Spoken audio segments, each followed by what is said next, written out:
Right to എഡ്യൂക്കേഷന്റെ പണം പറയട്ടെ.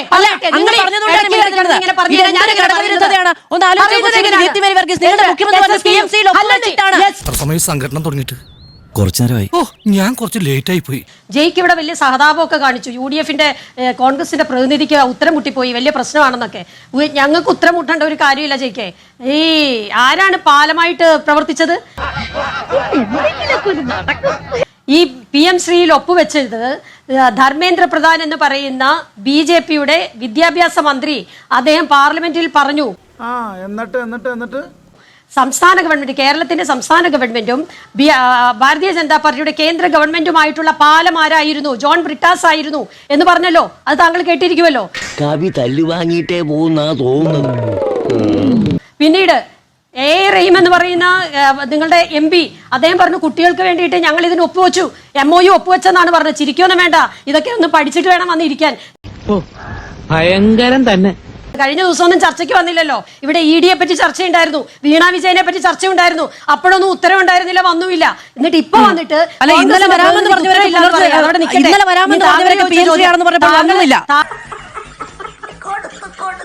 അല്ല, താങ്കളും അദ്ദേഹവും ഒരേ ഭാഷയിലാണ് സംസാരിക്കുന്നത്. ഞാൻ താങ്കൾ ചോദിച്ചതിന് മറുപടി പറയാം. അത്തരം വിമർശനങ്ങളൊക്കെ ഞങ്ങൾ കഴിഞ്ഞ 10 വർഷം കേട്ടിട്ടുണ്ട്.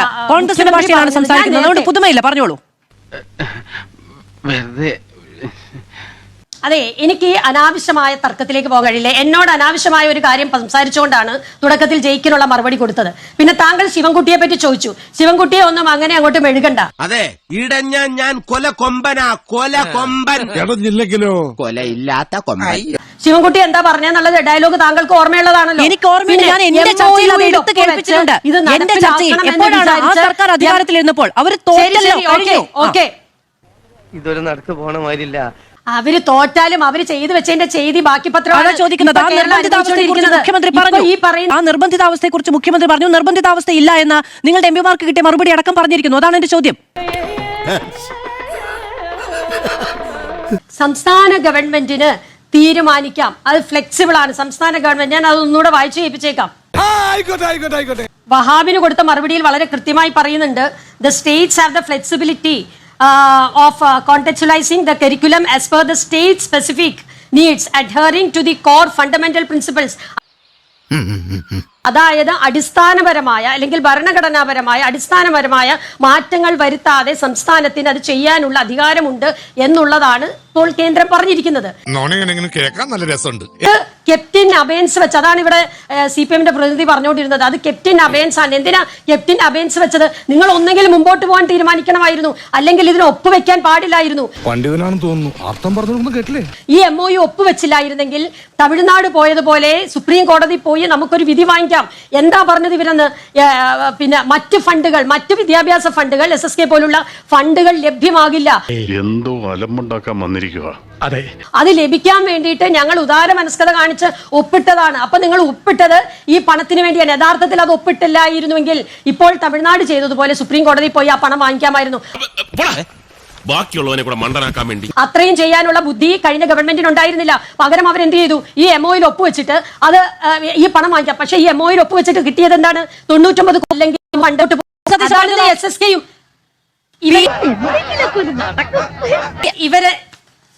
ഇവർ ഇതിന്റെ അകത്ത് അറിയാമോ? ഈ പറയുന്ന ഇതൊരു നടക്കി പോണ ലക്ഷണില്ല. റൈറ്റ് ടു എഡ്യൂക്കേഷന്റെ പണം പറയട്ടെ.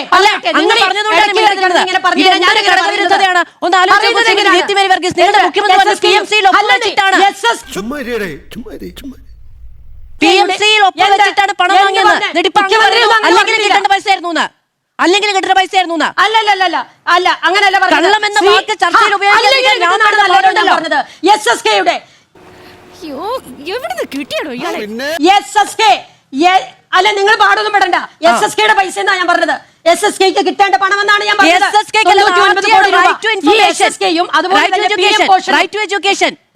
അതൊന്നും എനിക്കറിയാൻ മേല.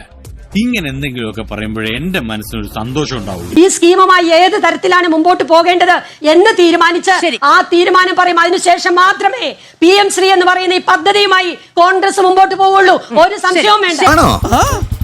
ഭയങ്കര പ്രതിപക്ഷത്തിരുന്നപ്പോൾ അങ്ങയടക്കമുള്ള ആളുകൾ ഈ നാട്ടിൽ പറഞ്ഞു പ്രചരിപ്പിച്ചത് എന്തായിരുന്നു? ഇത് തെറ്റേതായിരുന്നില്ല പറഞ്ഞത്. ആര് പറഞ്ഞു? എപ്പ പറഞ്ഞു? ഞാൻ പറഞ്ഞിട്ടില്ല.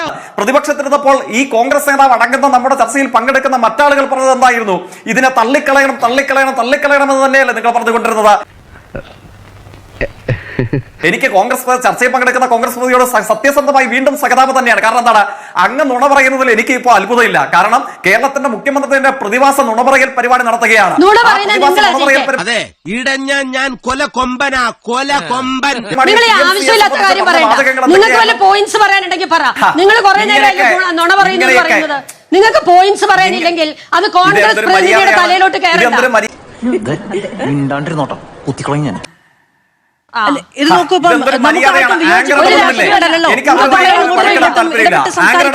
പറയട്ടെ, അങ്ങ് സംസാരിച്ചപ്പോൾ ജയിക്ക് സംസാരിച്ചില്ലല്ലോ. അയ്യോ അങ്ങനെ പറഞ്ഞൂടാ, പിന്നെ ഞാൻ എന്തിനു വന്ന യോജിപ്പുകൾ ഇല്ലാതെ പൂർണ്ണമായി അംഗീകരിച്ചുകൊണ്ടല്ലോ. ജയിക്ക് പറയട്ടെ. അവര് വ്യക്തിപരമായി പറഞ്ഞാൽ ഞാൻ ഇടപെടും. എന്റെ വേളാങ്കണ്ണി മാതാവേ, ഇവന് കുറച്ചു ബുദ്ധി ഉണ്ടായിരുന്നെങ്കിൽ മന്ദബുദ്ധി എന്നെങ്കിലും വിളിക്കായിരുന്നു. അതും ഇല്ലാതായി. അങ്ങ് ഈ ചർച്ചയിൽ നുണ പറഞ്ഞതിനെ സംബന്ധിച്ച് എനിക്ക് ആശങ്കയും അത്ഭുതവുമില്ല. കാരണം അങ്ങയെ നയിക്കുന്ന കേരളത്തിന്റെ മുഖ്യമന്ത്രി തന്നെ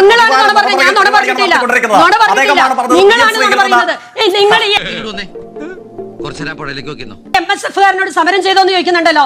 നിങ്ങൾ സമരം ചെയ്യാൻ തയ്യാറുണ്ടോ? നിങ്ങൾ എന്തുകൊണ്ടാണ് എതിർക്കാതിരുന്നത്? ഈ PM ശ്രീയെ ASF എതിർത്തപ്പോ നിങ്ങൾ ഇവിടെ തർക്കശാസ്ത്രത്തിൽ PhD എടുത്തവളാണ്, പറഞ്ഞു ജയിക്കാൻ പറ്റൂല. അത് കയറി പറയുമ്പോൾ അതൊരു ജനാധിപത്യ വിരുദ്ധതയില്ലേ? ഇതിപ്പോ ജയിക്കിന്റെ അവസരമല്ലേ? ഇങ്ങനെയാണെങ്കിൽ ഞാൻ കളിക്കല്ല, ഞാൻ നേരെ ചിറാപുഞ്ചിയിൽ പോയി മണൽ വിൽക്കാൻ പോണു. PM ശ്രീ പദ്ധതിയിൽ നിന്ന് പിന്മാറാൻ കഴിയില്ല എന്ന് മുഖ്യമന്ത്രി പറഞ്ഞില്ലേ? അത് പച്ചക്കള്ളവല്ലേ? PM ശ്രീ പദ്ധതിയിൽ നിന്ന് കേരളത്തിന് പണം കിട്ടിയെന്ന് ഈ മുഖ്യമന്ത്രി പറഞ്ഞില്ലേ? അത് പച്ചക്കള്ളവല്ലേ? ഇത് വടി കൊടുത്ത് അടി വാങ്ങുന്ന പരിപാടിയാണല്ലോ ബാബു. PM ശ്രീയിൽ നിന്ന് പണം വാങ്ങിച്ചു അദ്ദേഹം പറഞ്ഞില്ല, അല്ലെങ്കിൽ കാണിച്ചത് മുഖ്യമന്ത്രിയുടെ PM ശ്രീയിൽ നിന്ന് വാങ്ങിച്ചു എന്നാണോ പറഞ്ഞത്? അദ്ദേഹം പറഞ്ഞിട്ടുണ്ട്. പണം വാങ്ങിയെന്ന് പറഞ്ഞു. പണം വാങ്ങിയെന്ന് പറഞ്ഞു. അത് SSKയുടെ പണമാണ് പറഞ്ഞത്. ശരി, അങ്ങ് എന്താണ് തർക്കിക്കണ്ട, ഇത് തർക്കിക്കണ്ട, നമുക്ക് കേൾക്കാം. പ്രൊഡ്യൂസർ ഒന്നുകൂടെ പ്ലേ ചെയ്യൂ. എവിടെ പോണു? തൊണ്ട വെള്ളം കുടിക്കണം. പണം വാങ്ങിയെന്ന് പറഞ്ഞു. നമ്മൾ ഗവൺമെന്റ് സൈൻ ചെയ്തു പണം വാങ്ങിച്ചു കഴിഞ്ഞു. കേട്ടുവോ? സംസ്ഥാന സർക്കാർ അംഗമാണ്. അയ്യോ, എനിക്കിപ്പോ ബോധം പോകുന്നു. മുഖ്യമന്ത്രി പറയണായിരുന്നു. PMCയിൽ സൈൻ ചെയ്ത കാര്യമാണ്. PMCയിൽ സൈൻ ചെയ്ത് പണം വാങ്ങിയെന്ന് PMCയുടെ പണം വാങ്ങിയെന്നല്ലേ? അദ്ദേഹം PM ശ്രീ എന്ന് പറഞ്ഞിട്ടില്ല.